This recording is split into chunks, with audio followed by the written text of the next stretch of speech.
Hello, and welcome to episode 175 of Prose. This week, indulge, or endure, an extra hour every day when the rest of the world stops, and experience an orchid turn into a killer. I would be remiss if I didn't wish everyone a very happy Lunar New Year. I hope everyone's year of the rabbit is excellent. As always, please consider heading to prosepodcast.com, our one-stop shop for all things prose. There you can find links to social media, the episodes, a shop for swag, the show's Patreon, and more. On social media, like and share away. Most importantly, please do consider subscribing, rating, or reviewing wherever you listen to your podcasts. That is so very helpful, and it helps others find the show. Thanks for listening. Let's get to the tales, shall we? This week we have The 25th Hour and Bringing Honor. Enjoy.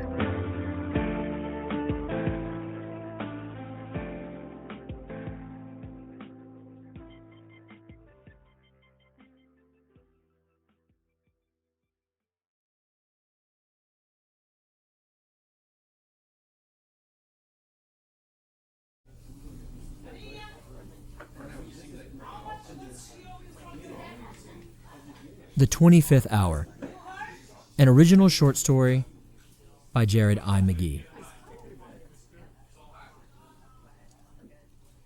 And indeed, there will be time for the yellow smoke that slides along the street, rubbing its back upon the window panes. There will be time. There will be time to prepare a face to meet the faces that you meet. There will be time to murder and create, and time for all the works and days of hands that lift and drop a question on your plate. Time for you and time for me, and time yet for 100 indecisions, and for 100 visions and revisions before the taking of toast and tea.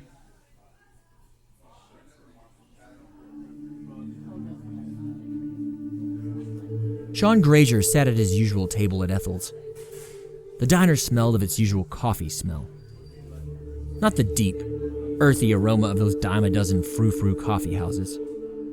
Ethel's kept their walls bathed in the sour, burnt tang that only 24/7 diners, lonely truck stops, and underfunded police precincts could ever truly achieve. He snorted after taking a swig of his cupful. The coffee was swill, but he was long accustomed to that. His ill-timed chuckle snuck out because of his insistence on continuing to call Ethel's a 24/7 joint. Old habits die hard.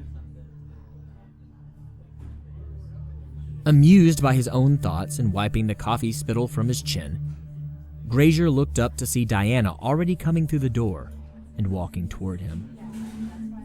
Damn, he thought. He'd been sitting there for hours, and this woman chose to walk in while he was dribbling coffee out of his nose. Of course she did. Grazier? Sky? You always frequent the most humble establishments, don't you? Gets the job done. You never change, do you? She sighed as she sat down, putting her elegantly manicured fingers in the air to signal the waitress to come over. A stalky, gray-haired woman with a distinctive Midwestern accent asked, "What'll it be, dearie?" Ah, Jeannie. She was a fixture here. Despite 25 years in Brooklyn, she never had lost that accent. Tea. Earl Grey, organic, if you have it. No cream, no sugar. Hot water and a tea bag, okay? It will do, thank you, cooed Diana. Having known both of these women for years, seeing the two interact for the first time was fascinating to him. Jeannie was nonplussed by the exotic request, but she was standoffish toward Diana, a new face that didn't fit in with the Ethel's crowd at all.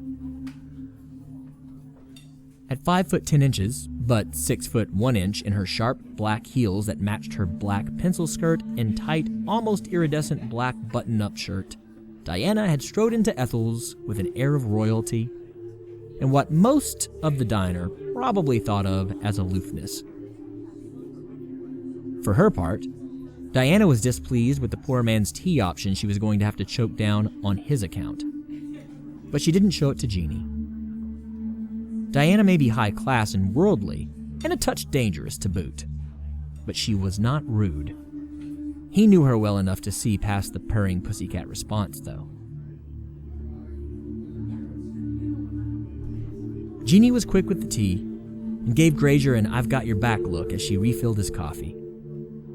Then they were left relatively alone as the clock ticked toward 1 a.m. Eastern Standard Time. "You sure didn't give us much room to work with, Sky." "Pish posh, darling. We, more than most, have time to spare." Her wide smile let out a jingly giggle, her soft laughter melding with the golden bracelets and dangling earrings that shook with her mirth. "Real funny.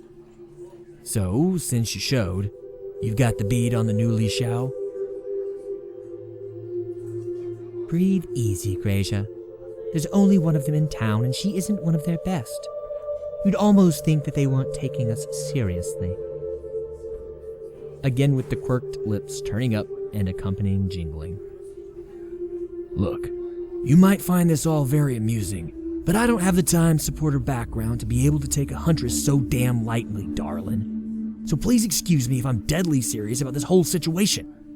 We've got under 2 hours before we need to move, and here we sit in my favorite diner having chummy conversation.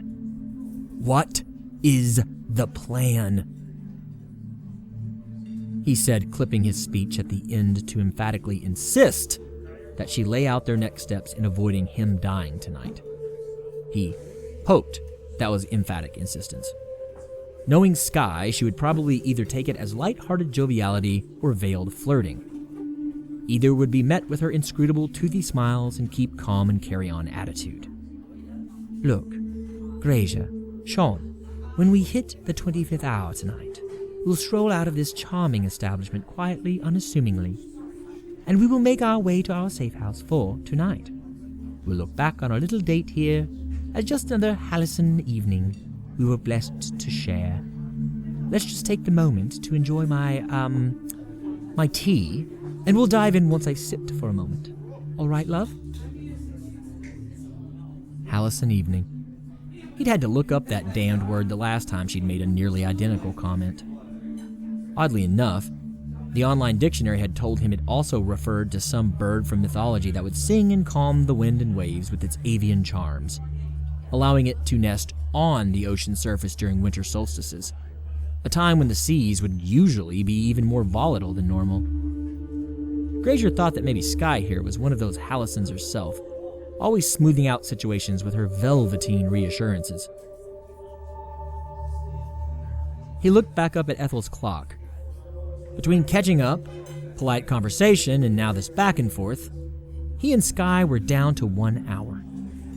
Sky's absolute lack of urgency made him start to sweat. 3 a.m. Soul's midnight, the time when bodies gave up their spirits willingly to move toward whatever, if anything, came next. The time when the purest truths are spoken. That's when suicides spike. Death comes lurking, the witching hour, the broken sleep, the liminal doorway, the bending time. But also, then came the 25th hour.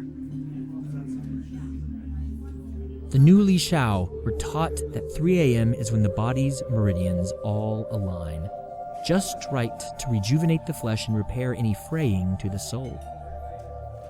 This is why they saw the waking as threats. They got to move beyond the needs of the flesh and operate in the 25th hour outside of time to those unable to tap into that liminal time and hover in the threshold between today and yesterday, today and tomorrow. The new Li Xiao considered the waking as something akin to a zombie, monsters from folk tales and myths that needed to be put down. escaping the ravages of time and death, even if only in brief nightly stints, was unnatural and therefore wrong, an abomination. From what little Granger had picked up from his wanderings and pieced together from Sky's often cryptic explanations, the waking were nothing new, but they were rather rare. Writings describing people who would walk with gods in the small hours go back into early Tamil and Sanskrit. The waking, who were the scholarly types, even pointed to early Aboriginal cave work as referencing these walkers beyond time. He thought all that was a bit presumptuous. He knew all of that was of absolutely no use to him in avoiding this most recent Nu Li Shao that was on his tail. She would snuff him out whether the annals of history really did hold keys to the 25th hour or not. That's what he was focused on. History could wait. It wasn't going anywhere. Sky was going on about the historical cultivation of Earl Grey or some such, breeding, crossbreeding of plants and the like, and Granger's mind wandered again. The science behind what happened to him every night at 3 a.m. was beyond him. Theories about hypothalamic oversensitivity. Theories about circadian rhythms resonating with the right frequency to match or mismatch with temporal patterns. Theories about how a natural, internal process that regulates the sleep-wake cycle goes askew, causing biological processes to upend their endogenous, entrainable oscillation from a 24-hour rhythm to a 25-hour rhythm. All of that science talk about how the waking defied biological truisms down to cyanobacteria made Granger's head spin, but he took a touch more interest in the science than the history, knowing that it might feasibly hold some answers to keeping himself alive in the face of being hunted and in the wake of his own body's rebellion against the biological realities of the world. Not to mention, he wanted to know why the hell the 25th hour shifted along with time zones. It didn't work perfectly or precisely, but it was always damn close.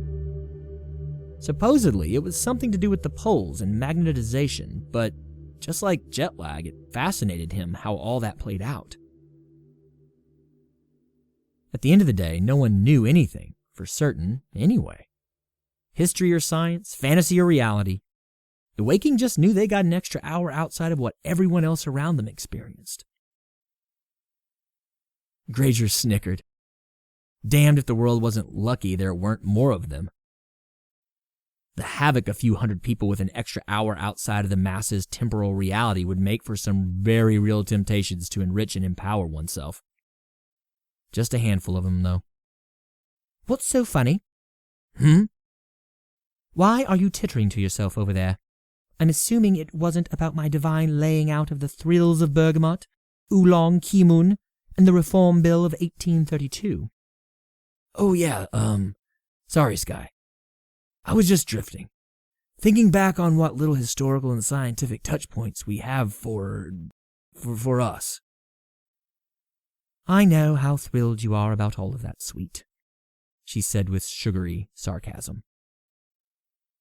Look, just because I don't find it immediately relevant doesn't mean I don't find it interesting. I just want to keep my head on my shoulders and heart in my chest. So, all of that history and science, and you haven't honed in on what we know about the Nu Li Shao. Granger humphed out while sipping on his now cold coffee, his eyes widening.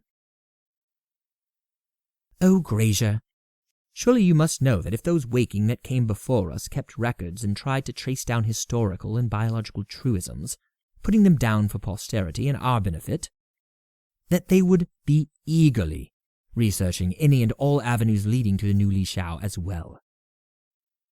I guess, but we've never really spoken in depth about them. We've never spoken in depth about them because you are always playing hopscotch with your hideaways and never want to take a moment to sit back and receive for once. For a man with more time in his life than most of our poor fellow mortals, you like to rush a lot. Impatience has clogged your ears the few times I've tried to enlighten you with some of what we now know about the Nu Li Shao. Well, then enlighten me. It's 2:25.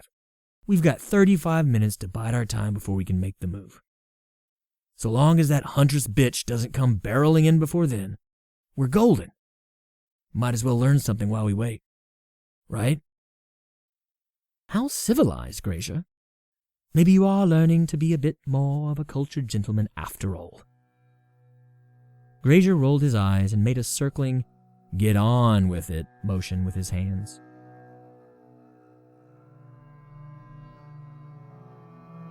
Well, I'm sorry to disappoint, but we don't know too terribly much about the Order, if an Order even is what they are. As you do already know, the Huntresses are just that. Women trained to sniff out the waking and terminate us. Why women? No one has been able to suss that out just yet either, I fear. Maybe they have some sort of hormonal sensitivity to the odd temporal scent we have? Maybe they have some sort of empathetic frequency that hums because of the oddness of a waking's hypothalamus. The bottom line is that we just don't know.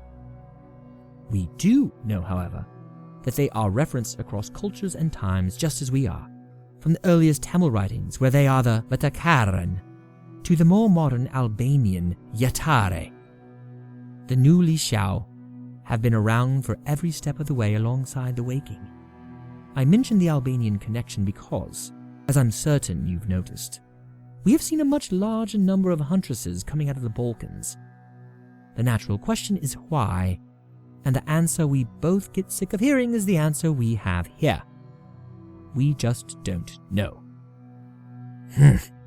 Granger sniffed derisively at that. With all the extra hours, all the waking across all of time had, you'd think they could have put together a more comprehensive history, or at least something like a field manual to help their people stand a better chance at survival.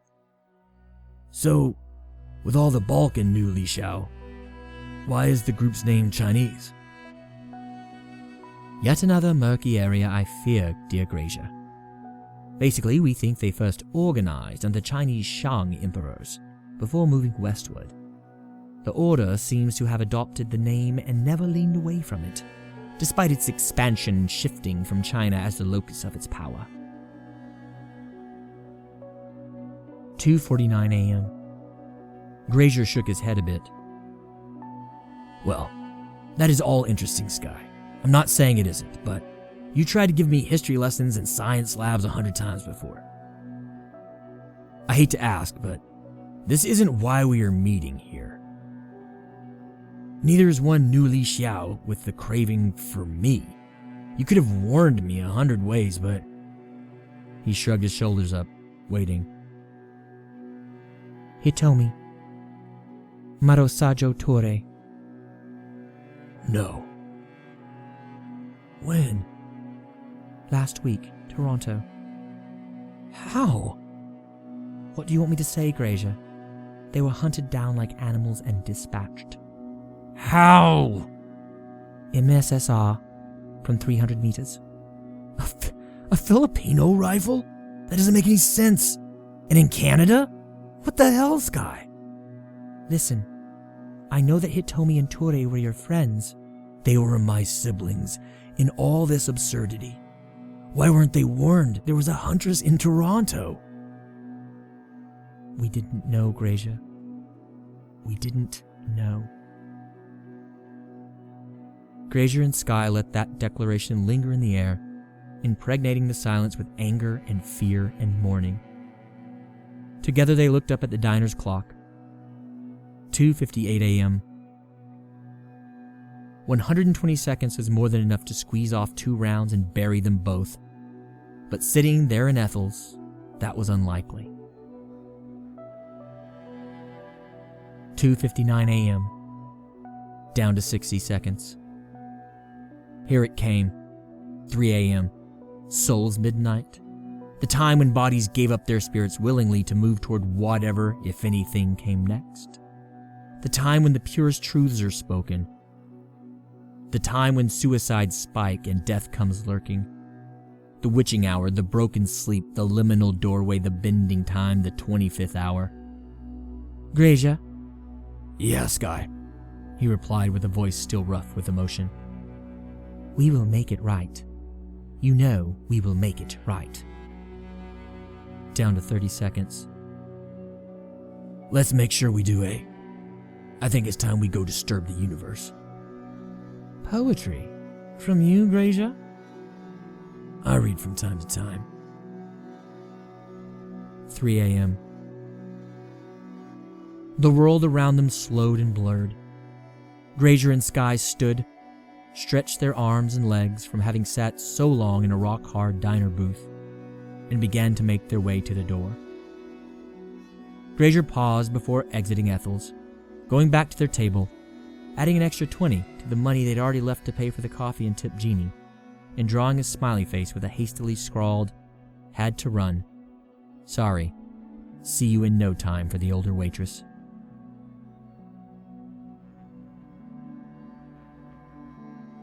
In a minute there is time for decisions and revisions, which a minute will reverse.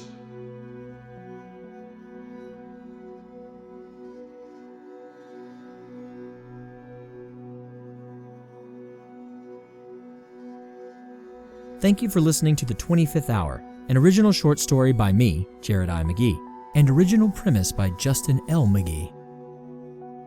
Please stick around for our next story this week, in which we meet a young woman who begins life as a loving daughter and becomes an avenging angel and killer.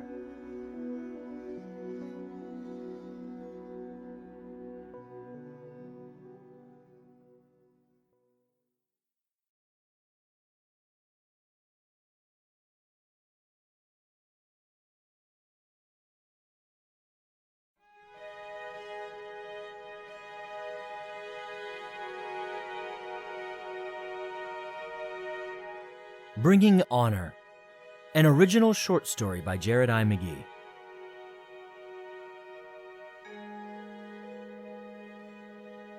"You're the one? You're the avenging angel?" the youth asked in astonishment.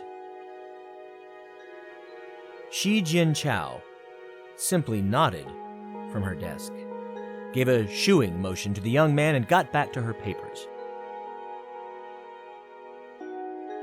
Serving as a venerable member of the Beijing Municipal Committee of the Chinese People's Political Consultative Conference was nothing to sneeze at. Sure, she'd cut her teeth as a mere vice chair of the Women's Federation of Suzhou. A rather small post when considering the grand nature of the party, but this posting with the BMCC-PPCC was by far more prestigious, more stressful, and would more quickly affect change in the world than her previous postings. At least 5 times a week, Shi Jin Chao had a looky-loo or passerby come in and ask her about being the avenging angel, the dutiful daughter, the folktale that had all the hallmarks of becoming a full-on myth to the people of China. She hated being considered a hero. To her, all she had done in her youth was do what was right, thereby bringing honor to her disrespected father and family name. That was all so very long ago. Gracious, what was it? Going on 42 years now?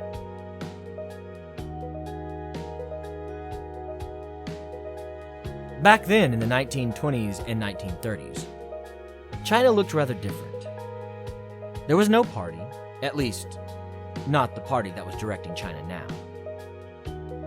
Back then, Japan was dominating China, and World War was not far off on the horizon. Back then, she was Shi Gulan, named for her father's favorite flower, the valley orchid. Such a thing of beauty and a symbol of serenity.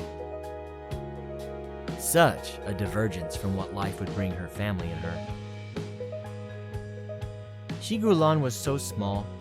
Her family and their life together had been so small. Farming and selling tofu was their entire existence. They embraced the traditional life. Bound feet, rice, tofu, livestock, love, warmth. That was until Uncle Shi fought and became a celebrated soldier.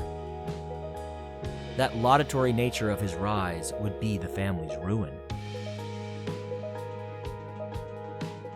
Uncle Shi convinced her father, Shi Kongbin, to enlist in the military. Like her uncle, her father rose in the ranks rather quickly. He fought, he killed, he rose. By 1920, he was a true leader, the director of military affairs for all of Shandong province. Moreover, Zhang Zongchang, the famed dog meat general, and he became fast friends. Shi Kongbin serving the general and the Fengqian clique as a celebrated brigade commander. He fought more, he killed more, he rose more. With increased notoriety came increased scrutiny from China at large and increased trust and assignments that weighed heavily with danger and importance. Shi Jinchao, well, for now Shi Gulan, enjoyed the increased food and creature comforts that came with her father's rise in the ranks.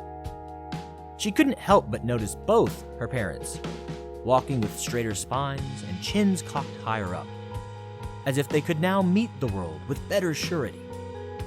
The improvements to life were many, but the ruin that Uncle Shi had set into motion would not be avoided.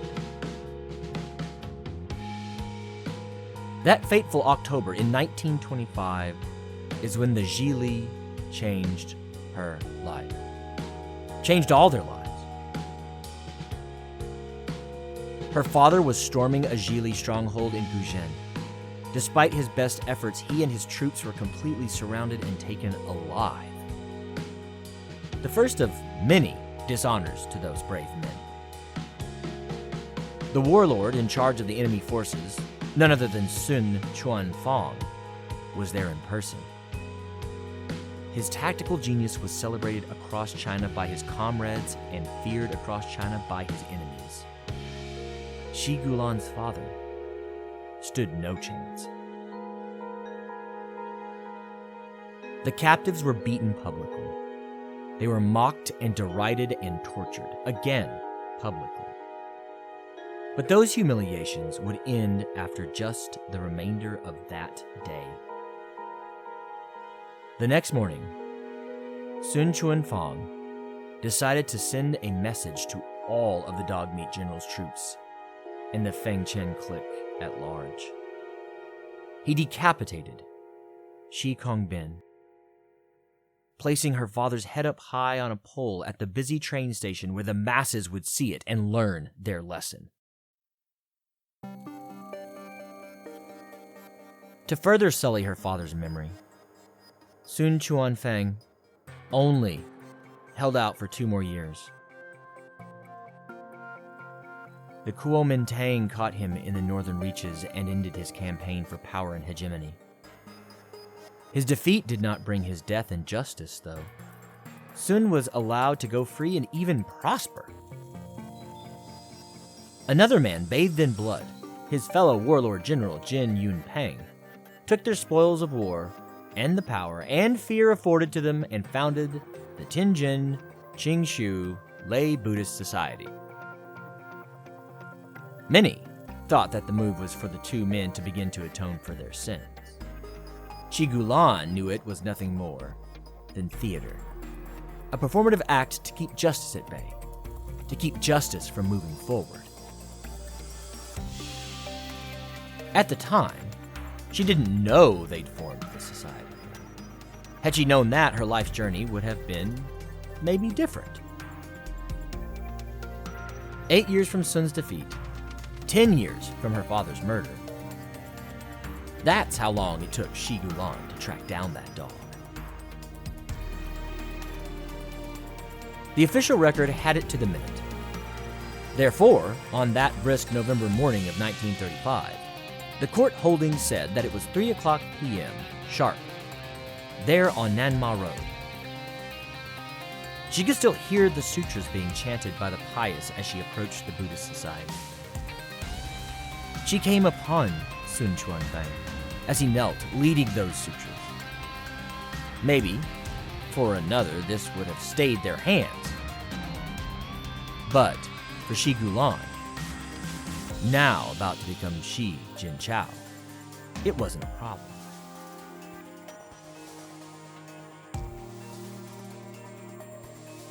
Over that decade since she lost her beloved father in dishonor, Shi Gulan had transformed herself.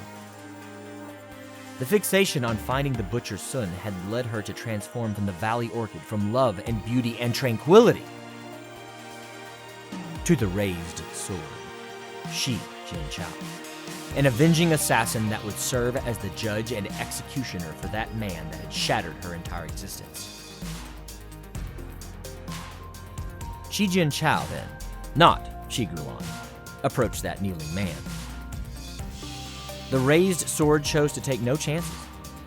She used a browning and not a blade to deliver justice, shooting Sun Chuanfang in the back 3 times. She made sure he fell face forward. She made sure that he did not get up.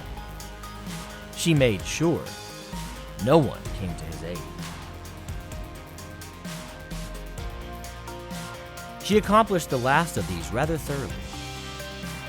Before that day, she had had pamphlets created, laying out her case against the warlord and the sins for which he had to atone.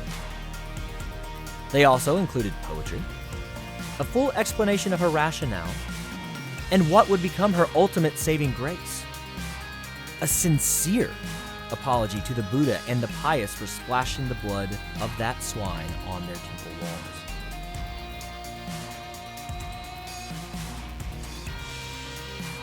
China was modernizing rapidly. Part of that modernization was the idea of court-based legal proceedings and justice. Though being somewhat new, Shi Jinchao navigated the processes with fervor and adroitness. A full year of leaping between courts and verdicts and juries and judges saw Shi Jinchao in front of the Supreme Court in Nanjing. The public continued to support her, cheer her. She became a living symbol of the filial piety that the entire nation could understand and thought to be the very foundation stone, the very bedrock of Chinese society. The government could see the writing on the wall. If they convicted Shi of this avenging, labeling it murder, there was a strong likelihood that they would see rebellion in the streets. So on a sunny, bright morning, almost 11 years to the day, the Supreme Court found that the assassination of Sun Chuanfang was justified, in that it was an expected act of filial piety that simply could not have been avoided. Just as they'd thought. The people celebrated. They cheered her. Shi Jinchao became a national hero overnight. She was the raised sword. She was the avenging angel.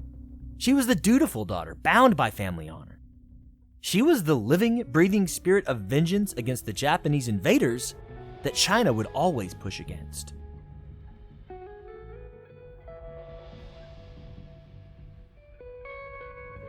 Since those days, China had continued to modernize. The party was born out of the nationalist government. She had been brought into all this gathering of political power.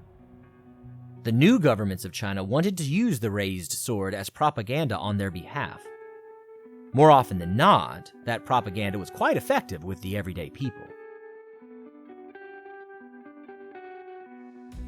Her feet still ached sometimes from those bindings of her childhood. Her heart still ached daily for the life she could have had her father not been killed. The old ways and the old China had died a much slower death than Shi Chongbin and Sun Chuanfang. But it had died nevertheless. This new China was unrecognizable, and she didn't know how well she fit in. Shi Jinchao, the avenging angel, the model of a daughter's love, the raised sword, often missed Shi Gulan, the valley orchid, the girl imbued with serenity and her father's hopes, dreams, and wishes. When that particular ache came, she would ruffle her papers a little bit too loudly, rearrange her desk to make sure it was cleared to the point that the party's inspectors would give her good marks for the day, and think on those 3 shots at 3 p.m. on the 13th of November back in 1935. From the moment Uncle Shi enlisted, those 3 shots were fated for Sun and for her.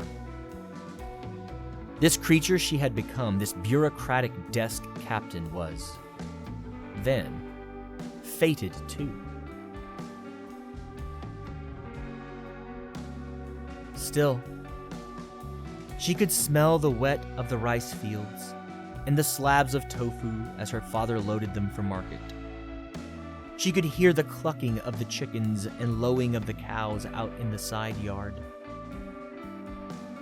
And the valley orchids would whisper in the breeze, their overwhelming yet delicate scent dancing on the winds, more sound and feeling than smell. She could still feel her father's unyielding arms as he held her up and out of the muck and the mire and danger's way there, so very, very long ago.